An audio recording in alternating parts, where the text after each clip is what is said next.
पहले हम समझते हैं कि अगर आपको पढ़ते वक्त फोकस का चैलेंज आता है, जो सबसे ज़्यादा इंपॉर्टेंट है कि आप फोकस नहीं कर पा रहे, आप पढ़ने बैठे 5 मिनट बाद ही आपको लगा चल मैं थोड़ी देर मोबाइल देख लेता हूँ, लेकिन मम्मी का डर है, पापा का डर है, आप मोबाइल तो देख नहीं सकते, फिर आपको 15 मिनट बाद प्यास लग जाती है, फिर 10 मिनट बाद आपको पी करने जाना होता है, फिर 5 मिनट आपको अपने दोस्त का फ़ोन याद आ जाता है कि इसने ये कुछ बोला था, और 6 मिनट बाद आप कहीं और गायब हो जाते हो। तो फोकस का सबसे बड़ा चैलेंज है।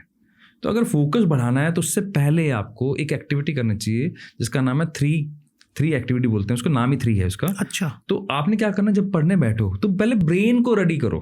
अब ब्रेन को रेडी मतलब आप अपने पहले फ्रंटल कॉर्टेक्स, यहाँ पे एक ब्रेन है जिसको बताना पड़ता है कि यार मेरे को पढ़ना है, तब वो आपको अलाइनमेंट होता है। जैसे आप अगर आपने कभी स्पोर्ट्समैन को देखा हो, जब स्पोर्ट्स खिलाड़ी जब जाता है अपने इस पे ग्राउंड के ऊपर तो स्ट्रेचिंग करता है, वार्म अप करता है।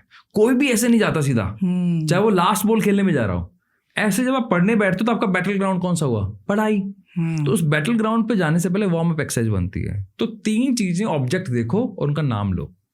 तो ये वार्म अप एक्सरसाइज है पढ़ाई के लिए। क्योंकि जब आप नाम लेते हो तो आपका ब्रेन टेम्पोरल लोब एक्टिव होता है, और आप देखते हो तो ऑसिपिटल लोब एक्टिव होता है। तो 2 ऑसिपिटल लोब का काम है देखना, टेम्पोरल लोब का काम है बोलना और सुनना।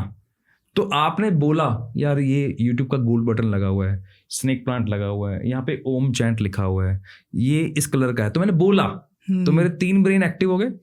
फिर 3 चीज़ों को सुनो, एसी का साउंड आ रहा है, जब यहाँ भैया हिलते हैं तो उनका शायद रिस्ट वॉच का साउंड है, एक कैमरे का अपना एक साउंड है, एक लाइट का अपना एक साउंड है, तो मेरे कान तेज हुए। और 3 चीज़ों को स्मेल, इस रूम का एक फ्रेग्रेंस है, हर जगह का अपना एक फ्रेग्रेंस है, तो उन 3 स्मेल्स को अपने लिम्बिक सिस्टम को एक्टिव करो, तो आपका पूरा ब्रेन एक्टिव हो गया। अब आप पढ़ने बैठोगे तो अगले 25 से 30 मिनट तक आपका फोकस नहीं टूटेगा। और इसके लिए कोई टूल की जरूरत नहीं है और कुछ नहीं करना, सिर्फ 3 एक्सरसाइज करनी है और इसके अंदर लगेंगे लगभग 14 से 15 सेकंड बस। बड़ा इजी तरीके से आपने बता दिया कि आपके आमने सामने अगल बगल जो कुछ भी दिख रहा है 3 चीजें पिक करो और उसके बारे में बता दो। ब्रेन बहुत सिंपल है सर, ब्रेन को काम पे लगाओ ना, वो फ्री नहीं बैठ सकता। आपने काम पे लगाया, अब वो फोकस हो गया, तो आपकी जो थिंकिंग है, जो सोचने वाला दिमाग है, जो भाग जाता है इधर उधर, जिसको आप मन बोलते हो कि मैं बैठे बैठे यूएसए चला गया, अभी मुझे पिज्ज़ा की याद आ गई, सुबह याद आ गया टीचर ने कुछ बोल दिया था, तो वो रुक जाता है। वो उसको रोक दो, फोकस बढ़ जाएगा। एक चीज़ और होता है, जब बच्चा पढ़ने बैठता है तो भूख प्यास पी सब तो होता ही है, उसके साथ साथ एक चीज़ और होता है, नींद आ जाती है। उसको कैसे मैनेज करें? उसके लिए तो क्या एक हम एक्टिविटी करेंगे। तो इस एक्टिविटी के लिए क्या है, आपके पैरों में उतना गैप होना चाहिए जितना आपके शोल्डर्स हैं। तो अगर आप 1-1.5 फीट के हैं, यानी कि इतना गैप है, उतना ही आपको नेचुरली वही होगा। तो उसे कम नहीं रखें, उससे ज़्यादा नहीं रखें, इजीली कंफर्टेबल होना चाहिए।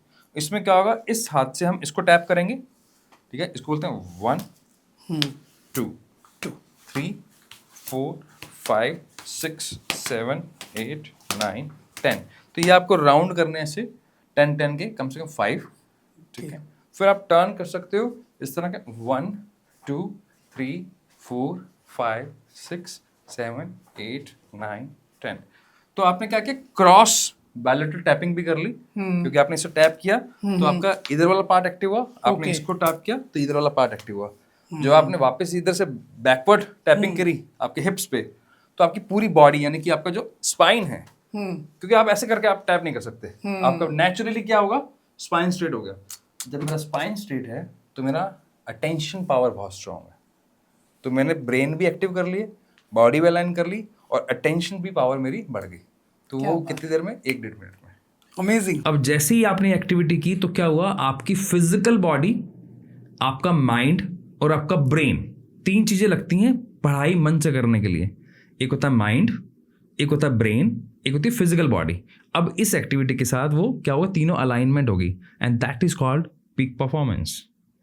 मेरी पीक परफॉर्मेंस तब होगी जब मैं मन से और तन से और दिमाग से यहीं पर हूँ। तो जब मैं कोई भी काम कर रहा हूँ, चाहे आप वर्किंग प्रोफेशनल हैं, चाहे आप स्टूडेंट हैं, चाहे आप टीचर हैं, तो पहला आपका काम क्या है, माइंड ब्रेन एंड बॉडी को अलाइन करना। अब जो हमने एक्टिविटी की है, अब उससे अलाइनमेंट हो गया, अब आप चाहोगे तो भी आपको नींद नहीं आएगी। अच्छा। तो अब लेकिन कितनी देर के लिए, अब आपका काम है, आपके मोबाइल के नोटिफिकेशन ऑफ हो जाना चाहिए, एयरप्लेन मोड पर लग जाना चाहिए, अगले 40 मिनट तक अब आपका ध्यान नहीं टूटेगा। आप इजीली पढ़ सकते हैं, इजीली मीटिंग ले सकते हैं। इस एक्टिविटी के बाद जो आप करना चाहें वो कर सकते हैं। अलाइन हो जाएगा पूरी प्रॉपर अलाइन हो गया है इस एक्टिविटी जो मैंने अभी करके दिखाई ना। तो आपने एक्टिविटी की है तो मुझे बता देना क्या फील कर रहे हो, और उसके बाद कितना फोकस बढ़ा। फोकस कैसे याद ध्यान रहेगा कि जब आप पढ़ने बैठे या लिखने बैठे या जो अभी अपना काम करने बैठे हो तो आपका पूरा ध्यान यहाँ पर है या नहीं है। ये आप कमेंट बॉक्स में जरूर बताना।